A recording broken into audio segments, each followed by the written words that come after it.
Hindi ko alam kung maniniwala kayo o hindi. Gusto ko lang share yung mga karanasan ko sa numero 9 o number 9. Maring sabihin natin na nagkakataon lang. Pero kapag yung maraming pangyayari at paulit-ulit ba na mga pagkakataon na almost yearly gano'n na nagkakataon na minsan siguro may iba hindi ko na napapansin, pero ang pinaka-memorable lang yung mga yun lang ibabahagi ko sa inyo. Since na memorable sa akin ng number 9, yun nga, kaya nga ginawa ko na yung email ko na may number 9, AD9 Usman, kaya yun na rin ang nilagay ko sa email ko. Yun ang reason kaya may number 9. Actually matagal na yung email ko na yun na ginawa ko na yun eh.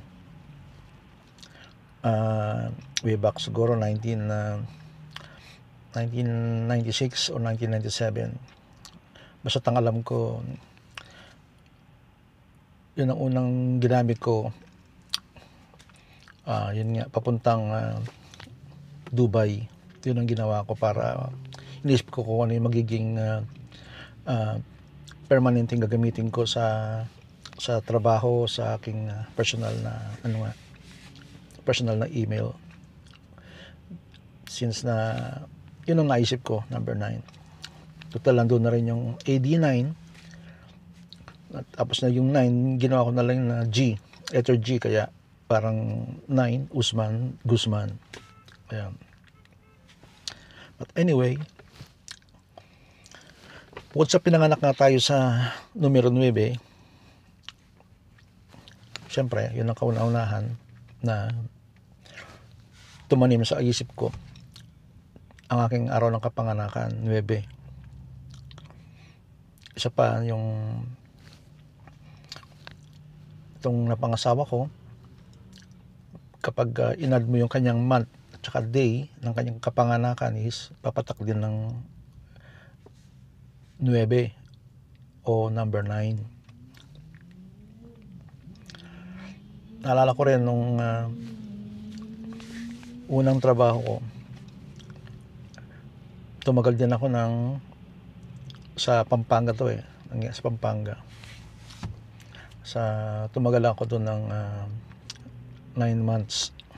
Ayun. Tapos sumunod na nga yung nasa Sony ako. Sa Sony ako tumagal ako ng 9 na taon din. Mahaba pang istorya kaya nangyari yun. Ganun din after ko nag Sony, napasok din ako sa Green Hills Shopsville Shopping Center noon. Karamihan ng mga technician doon, mga galing sa Sony. Tumagal din ako doon ng 9 na taon din. Way back siya nga pala, sa Sony nga pala, nag-start ako ng 1987 to 1996. Yun ang tinagal ko sa Sony. Tapos doon sumunod niya yung sa SRC, yung System Repair Center doon, 1997 to 2006. Ayun, bago ako nag-Dubai. Tapos nung napunta ako ng Dubai, yun na naman, nakita ko na naman doon yung room number ko, room number 9. Tapos yung kasabing kwarto ko, yung kasama ko sa trabaho, pinanganak siya ng 10, number 10 siya. Nagkataon, kinikwento ko nga sa kanya eh. Sabi ko, coincidence. Kaya sa kanya ko nakikwento rin yung ganun eh. At anyway, ang kasunod lang yung birthday namin. Tapos dinala din ako sa Abu Dhabi, kasi from UAE, Dubai, UAE, pinadala ako sa Abu Dhabi, yung sa Alain. Na yung tira ko doon, number 9 na naman. Ayun nga, nakapunta ako nakarating ako ng Australia. Doon na natatandaan ko yung mga street number, laging inano ko na doon. Tinandaan ko na. Siya nga pala, natira ako doon nung nung dumating ako sa Australia, natira ako sa parte ng Geelong. Tapos ang numero ng bahay ko is number 9 as usual. Tapos yung trabaho ko, pangalan is street ng kumbaga kalsada nung kusalang ko trabaho is Murabul. Bilangin mo yung Murabul, 9 letters din yun. Isa pa pala yung Australia, 9 letters din yun. Tapos sumunod pa Melbourne. Ayan. Diyan dahil dito ko nag-stay na sa Melbourne, 9 letters din yun. Tapos yung nga, una yung trabaho ko, yung naging boss ko sa Geelong, ang plate number ng kanyang sakyan number 9 eh. But anyway, malayo na yun, hindi naman sa akin yun eh. Tapos hindi ko rin nakalimutan nung mabautismo na ako dito sa unang sekta dito o relihiyon dito sa Melbourne. Yung inanibang ko dito dati, nabautismo na ako sa araw ng number 9. Ayun. Tapos nakapagtrabaho din ako sa Samsung dito, sa mobile phones ng actually tinandaan ko yun. Ang ginawa kong password sa keyboard ko, baka ako mangyari, sabi ko, nilagyan ko nga ng password ko nga kung ano yung month at day ako nag-start doon, tinandaan ko. Kaya eksaktong 9 months. 9 months lang talaga ako doon. Ayun, may nangyari doon na kaya ayun, bumalis na lang ako. Tapos napagtrabaho ko sa Doncaster. Pareho din yun, 9 letters. Doncaster. Dahil nakatira ko noon sa Box Hill North. Yun naman hindi number 9. Pero pag inad mo yung number ng street at saka yung aking tirahan, papatak na number 9. Ano pa ba? O nga pala, yung Westfield niya pala sa Doncaster, isipin mo, Westfield, 9 letters din yun. Diba? Tapos ngayon, panibago dito ako ngayon sa katrabaho ko sa panibagong malapit sa Melbourne, dito sa Southeast.